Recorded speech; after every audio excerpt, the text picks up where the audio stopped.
Welcome back to A to Z Equities, where we cover all US listed stocks from A to Z.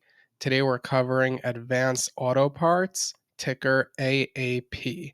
We're going to be ranking Advanced Auto Parts in five different metrics: industry, price, growth, financial position, and management. And at the conclusion of the video, as always, we'll be giving a 1 to 5 star blended score based on the average score from the five metrics. So, with that said, let's get started, beginning with industry. Starting with Advanced Auto Parts Investor Relations page, what industry does this business operate in? So, the company's corporate profile says that Advanced Auto Parts Inc. is a leading automotive aftermarket parts provider that serves both professional installer and do it yourself customers. So this business sells auto parts, aftermarket parts, as opposed to being a supplier for automakers. They create, they manufacture and distribute auto parts for aftermarket vehicles that need replacements or repairs. Moving over to Wikipedia, this company is an automotive aftermarket parts provider, as we saw, headquartered in Raleigh, North Carolina. It serves both professional installer and do it yourself customers. So we see exactly what this business does. Pretty simple, pretty straightforward. Now, I think this is a great industry to operate in, and there are a couple reasons for that. Besides for the fact that the automotive industry is not going away, certainly not going away anytime soon, there's another advantage that Advanced Auto Parts has in the fact that, and this is stressed on both the investor relations page and the Wikipedia page, that it supplies aftermarket parts to repair shops as well as DIY customers. And this is beneficial because this is a more cyclically resistant industry. The auto industry goes up and down. New car sales fluctuate depending on the economy and depending on how much money people have to spend. But when it comes to repairing older vehicles, if anything, people make greater investments in repairing older vehicles and replacing used parts when the economy is not as strong, because people want to hang on to their vehicles longer instead of making a new car purchase, which is exactly what can hurt the new car industry, what can hurt the automakers. But here it seems like Advanced Auto Parts is in a very advantageous position in that even if someone doesn't want to make an investment, they still need their car. And so Advanced Auto Parts is going to be the beneficiary of that if people are not ready to invest in a new car and would rather make a smaller investment in repairing an older vehicle. That said, I do believe that there is a disadvantage here in the sense that there's a lot of disruption within this industry. As much as the auto industry is here to stay, obviously, especially Americans, we love our cars. But all of that said, there's a lot of disruption with electric vehicles, don't have necessarily as many parts, with the potential for autonomous vehicles moving into the future. As much as Advanced Auto Parts is an important company and an important part of the industry, I would be a little bit concerned as an Advanced Auto Parts shareholder if I was one, which I'm not.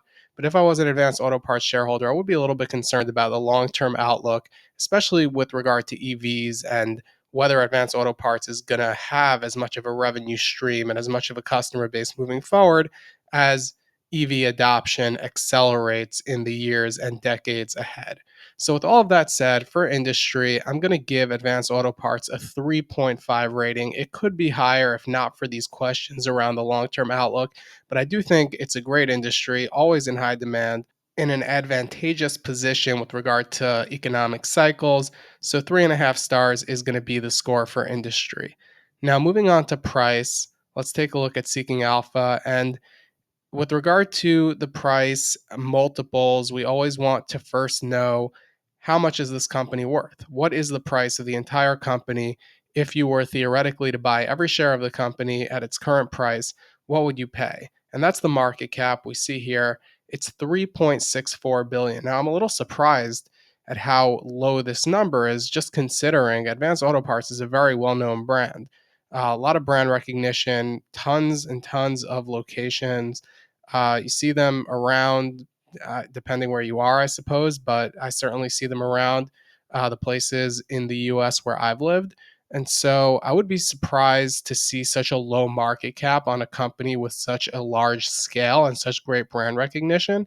But let's see, maybe they have a lot of debt. Maybe that's affecting the market value here. So we'll get into all of that. But for right now, all we need to know is the company's price is 3.64 billion. So when we go about calculating the price ratios on this company, that's going to be the numerator that we use. And then the denominator is going to be the revenue for the price to sales ratio, the net income for the price to earnings ratio, free cash flow for the P to FCF ratio, etc. So let's move over to the financials. So we see here that in the trailing 12-month period, the last 12 months, the company had 11.27 billion in revenue. And so that's going to give us a very favorable price to sales ratio. When we divide the market cap by this revenue, we get a price to sales ratio of just 0.32. 0.32. That's very low. And so that's going to be a good figure for AAP when it comes to the price. And then you look at this gross profit, which is 4.5 billion. That is, even the gross profit is higher than the company's market cap. So again, I'm just starting to suspect that this company may have a lot of debt on its balance sheet. We'll see about that. So here we see they only had 21.4 million in net income in the trailing 12-month period, and that is way down from prior years. But we'll get into that. That's going to weigh against them when it comes to growth. But as of right now, their trailing 12-month net income is 21.4 million. And so we're going to divide the market cap by 21.4 million, and we get a price to earnings ratio of 170. That is an eye-watering price to earnings ratio, 170.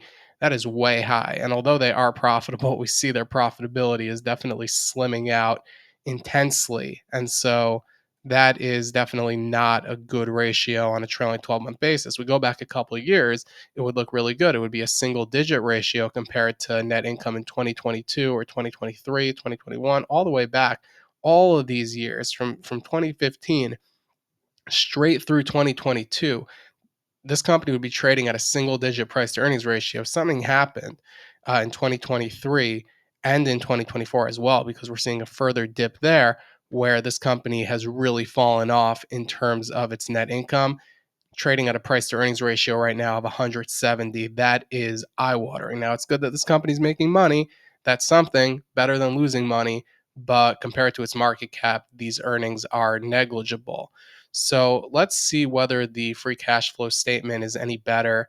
GAAP earnings, of course, can fluctuate. Who knows? Maybe the company's underlying free cash flow is actually as good as it's been in the past.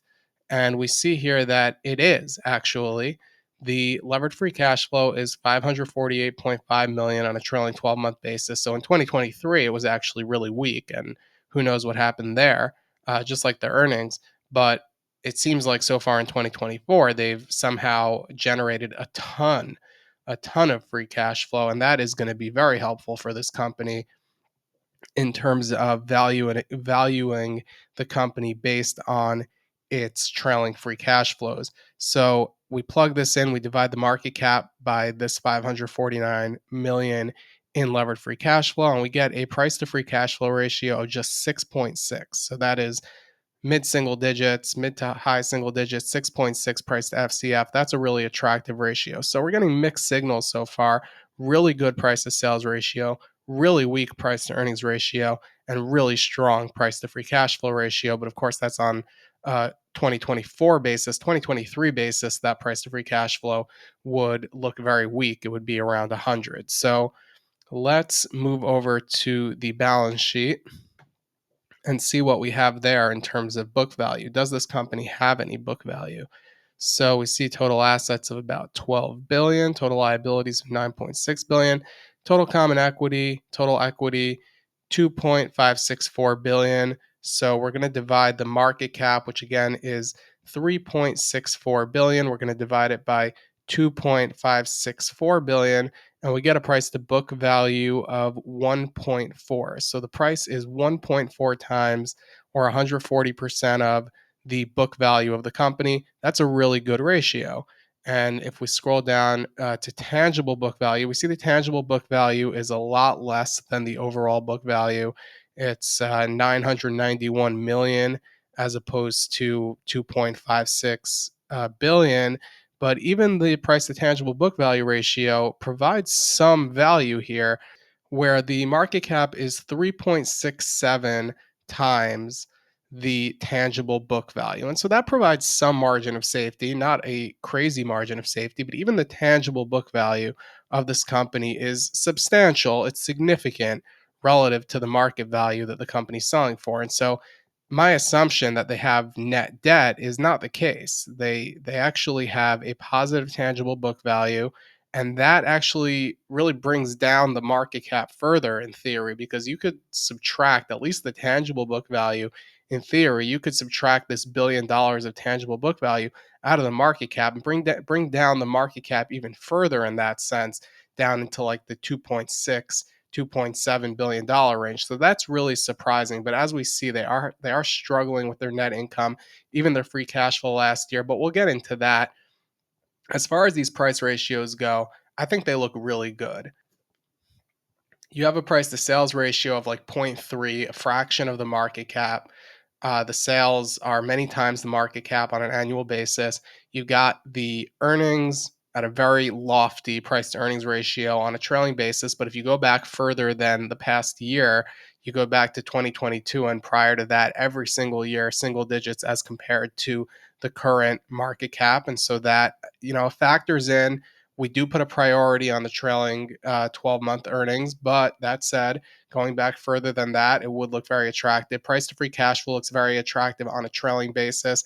And for the most part, in other years, with last year being a very notable exception, you have a price to book value ratio that's very attractive. You have a price to tangible book value that's pretty attractive. So, all said, for price, Advanced Auto Parts is going to get a four-star rating for price, which I think is very fair considering the price looks good here. And we'll get into other factors such as growth, and we'll see how that's going. And we already got some hints of that in terms of the bottom line.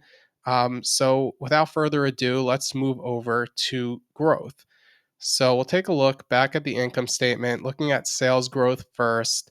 Going back to 2015, this company has grown its revenues for the most part. There was some real contraction from 2015 to 2017. And this is really 2014, this first year here, because it ended January 2015. It looks like they changed their fiscal year end from January to December in 2016. But in any event, so in 2014 to 2015, there was a dip, another dip in 2016, further dip in 2017. Then it gets back on the growth track, and just year after year, consistent growth. It looks like so far in 2024, that growth has stagnated. We're looking at about even numbers on a trailing 12-month basis. So far in this year, there's been a contraction as opposed to the equivalent quarters of 2023. But that said, there's a pretty good growth track record here, although we do have recency bias. So this number, this trailing 12-month number, which is down from 2023, um, is going to factor in. And I mean, ever since 2022, really, the growth has slowed. So that's going to factor in as well. Now, looking back at net income, we see here that obviously the net income has fallen off starting last year. And it's not like the growth was stable before that either. You had very choppy net income really over the whole last decade, and now it's really fallen off. So that's going to weigh against the company. Looking over at the free cash flows again, and now we're focused on growth as opposed to just the raw figures from the last 12 months. So free cash flow down here, we see a pretty choppy record of free cash flow. Definitely no consistent growth trend. So uh, the sales growth looks pretty good, although it's slowed. Cash flow is just all over the place, and net income has also been all over the place, but really, really down over the last year and a half or so. So, lastly, on the growth front, let's take a look at analyst earning estimates and see what the analysts think is going to happen over the next coming years for this company. And we see there are long term forecasts out here. We have one analyst projecting all the way out to 2033. We're going to just dismiss that as much as, yeah, there's mid-single digit growth here forecasted every year, but that's irrelevant. We see that in 2024, the earnings are expected to bounce back in a major way, 626% growth, but obviously that's off a very low base from last year. As we saw, net income was down substantially. 20% further earnings growth in 2025, 12.3% earnings growth in 2026, 2027. Only two analysts at this point, but very, very strong growth forecasted by those two analysts. 2028, still double digit growth. So basically, as far as we can see into the future, and again, disregarding all these years past 2029, I mean, those are joke estimates. Nobody knows what's going to happen back then. And that's why only one analyst is willing to even go out on that limb. But we see, as far as we can forecast, there's double digit annual growth into this company's future on the earnings front. And if we look at revenue, we see a different story. We see very low single digit growth. And so, all said, I think this company actually merits a decent score here, as much as the free cash flows are all over the place. So I don't think they weigh in favor or against this company. The net income also all over the place and has dipped recently, which again, the recency bias definitely comes into play here. We don't like that. On the revenue front, we have a good track record of growth, but again, recency bias stings this company a bit because in the last few years the growth has slowed significantly, and in 2024 the growth hasn't looked good at all. It's actually been a slight contraction. But if we look at these numbers here, we see very low single digit growth moving into the future, which that's probably not even going to beat inflation. And that's not great as far as the analysts are forecasting. But in terms of earnings per share growth, we're seeing very, very strong growth here. Very strong growth estimates into the future, double digits, even high double digits in some years. And so I think that that is important. And overall, I think that the company is going to get 3 stars. 3 stars out of 5. Middle of the road rating. There are factors weighing in both directions here. So we're going to give them 3 stars for growth. Now, moving on to the company's financial position, let's go back to the balance sheet and keep an eye on how this company is doing financially. So, first of all, let's check out the current ratio. We see that total current assets here are 6.34 billion. Inventory is very high, makes up the bulk of that at 4.8 billion. But that is pretty stable relative to prior years. We see it's always in that range between 4 to 5 billion. So at 4.8 billion, that makes up the bulk of current assets. Presumably they're going to be monetizing that over the next 12 months, or monetizing the bulk of that over the next 12 months. So 6.3 billion in current assets. Current liabilities are 5.2 billion. So they can cover that. It's not the best coverage ratio. It's not the best current ratio in the world, but they can cover those current liabilities, assuming that they're able to monetize that inventory, which again, if their inventory was unusually high, then I would have concerns about it. But since their inventory is relatively normal compared to all the years that came before, I think that this looks like a healthy enough number where they've got an extra billion of cushion as well, where they can cover their current liabilities with their current assets. Now, in terms of long-term debt, they've got 1.787 billion, 1.787 billion and 200,000 in long-term debt. That is definitely up. So you see in 2023, their debt really spiked. And that's not a good time for debt to spike, because 2023, as in 2022, had very, very high interest rates. We're still in a high interest rate environment, although now rates are starting to come down a little bit. There's talk of a Fed cut this year, very likely, perhaps more than one Fed cut this year. So that is not what you want to see at a time when a lot of companies, at least ones with strong financial positions, have been deleveraging or taking effort to reduce their debt. Here you have a company whose debt really spiked during this time. That said, this debt is really not out of control just compared to the company's assets. You got 1.787 billion in debt. You've got 12.2 billion in total assets. I mean, 11 billion in tangible assets. So it's not out of control, but you definitely don't want to see that number ticking up, especially so drastically. And it's not exactly shocking, because we did see that in 2023, both net income and cash flows were way, way, way down from their historical averages. So it's not exactly shocking that they had to take out a bunch of debt. But we also see here on the income statement that the company's interest expense ballooned in 2023. And that's not shocking either when you consider how much the debt rose. So up until 2022, before 2022, the interest payments on the debt were typically around 40 billion, higher in the farther past. They may have had more debt then, but now these numbers really blow even the historical numbers out of the water, where now you have 88.1 billion in 88.1 million in interest payments in 2023, and you've got 83.2 million of interest payments just in the trailing 12 months. That's not great. That's not what you want to see. That said, these interest payments are still a very low interest rate relative to the long-term debt, so it's acceptable. We're still talking low to mid single digit interest rate on an annual basis. It's really not the end of the world. Moreover, if you compare this interest expense not to the 2023 depressed earnings and free cash flow, but if you compare these interest payments to historically what this company has been able to generate in net income, as well as what analysts expect it will be able to, these interest payments, as much as they're an impediment to annual earnings, they're not exactly going to make or break this company. If the company is able to get back to generating hundreds of millions in income and free cash flow per year, then 83 million in interest expense is going to bite, but it's really not the end of the world. So overall, for financial position, I think that Advanced Auto Parts is going to get a 3.5.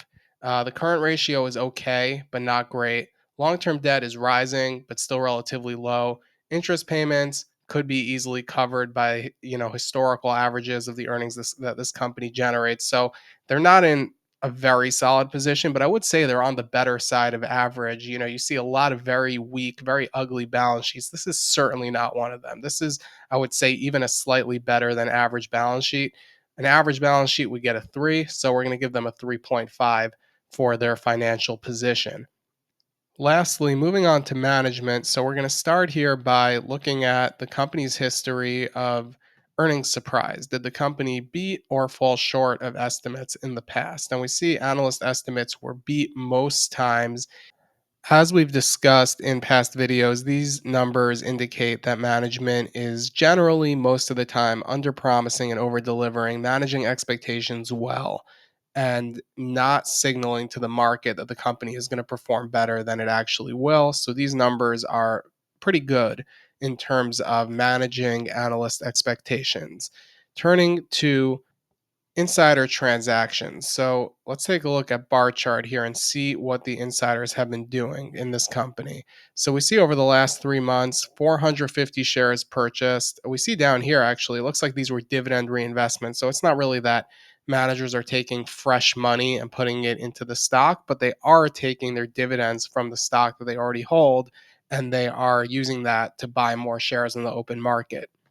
If we look out over 6 months, we see better numbers: 10,760 purchased versus 1,858 shares sold by insiders. Over 12 months, the numbers look way better: 20,930 shares purchased, only 1,858 sold. So it looks like the insiders are buying over 10 shares for every share that they sell over the last year. And so that is very favorable. That is not so typical. Usually, in terms of open market buys, as opposed to like stock awards, share based compensation.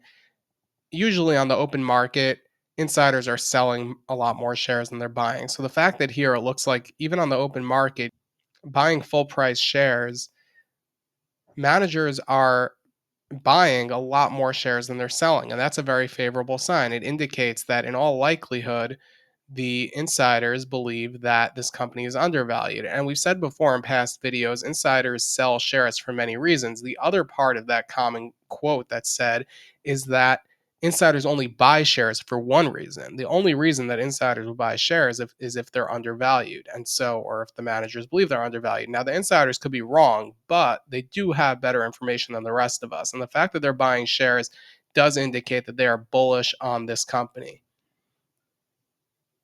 We already know that the stock pays a dividend because we saw that insiders are reinvesting their dividends. But how much of a dividend does this stock pay? So we see here that the dividend rate is $1 annually or a yield of 1.64%. Not the biggest dividend in the world, nor should they be, at least on a trailing basis, paying out such a big dividend because they haven't really made money over the last year and a half or so. But they are paying a dividend, and that does show some commitment to returning capital to shareholders.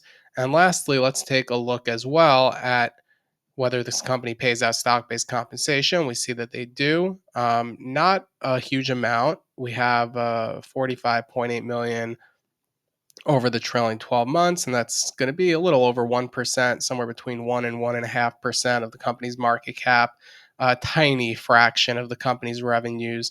So that's not too bad. And then in terms of whether this company is increasing or reducing the share count, let's just go back to the income statement where we could see what's happening to this company's share count. Of course, declining share count is a sign of a management team that's increasing the stake of investors over time. And we see that that's the case because in the last decade, leading up to 2019, the shares were above 70 million annually. We had over 70 million shares outstanding, and then that started to tick down. We see in 2021, well, really 2020, because it looks like they went back to a January fiscal year end. I don't know what was going on there, seesawing back and forth in terms of whether their fiscal year ended in January or December. But in any event, we see that the share count started to decline in 2020, really declined in 2021, 2022, further in 2023. And although it's ticked up a tiny bit so far this year, I would dismiss that. It looks like this company is committed to using some of its cash to buy back shares, reduce its share count over time. And we're seeing a nice decline here. So overall, this company sneakily, Advanced Auto Parts, looks really attractive overall. I mean, just to give it a rating on management before we average it up and give them their blended score, but they're doing very well, and their management is going to get a good score too for obvious reason. They're managing forecasts pretty well, right? Analysts are not forecasting more than this company is making in most quarters. Insider transactions are uniquely favorable. You have, as much as the insiders aren't buying a ton of shares, but they are buying a lot more shares than they're selling, and that is bullish. And then you have a share-based compensation, which, I mean, look, ideally, if you asked me if I was a shareholder, which I'm not, but if I was a shareholder, I would want them to be paying zero in stock-based compensation. If I believe that a company's undervalued, I don't want to be giving shares away. But they're giving away very few shares to insiders, and by contrast, they're buying back significantly more shares from existing shareholders, reducing the share count. And that is something that really good management teams do. And if you believe this stock is undervalued, which, I mean, look, I'm not offering an opinion on that, but if you're a shareholder, presumably you believe it's undervalued. So that's very bullish. That's something that you want to see. If you're invested in a company because you believe the shares are cheap, then you should want to see management increasing your stake over time, buying back shares at that depressed level. And this management team is doing that year after year. Since 2018, we've seen the share count come down significantly. So that is very favorable. So for management, we're going to give this company 4.5 stars. So to recap, Advanced Auto Parts got a 3.5 for industry, 4 stars for price, 3 stars for growth, 3.5 for financial position, 4.5 for management. They've been at average or above in every category. The only category where they're not doing so well is growth at a 3, which is the average score. But it looks like the analysts expect that to improve, which again is, to be fair, why they got a 3, because otherwise it would have been lower. But all of that said, this looks like a very attractive company on paper, just based on these limited metrics that we've looked at. This is not a deep dive, clearly, but they're going to get a good score. Their average score is 3.7 stars. That is the fully blended score for Advanced Auto Parts based on the 5 categories, averaging them out. Advanced Auto Parts gets 3.7 stars, which is very attractive.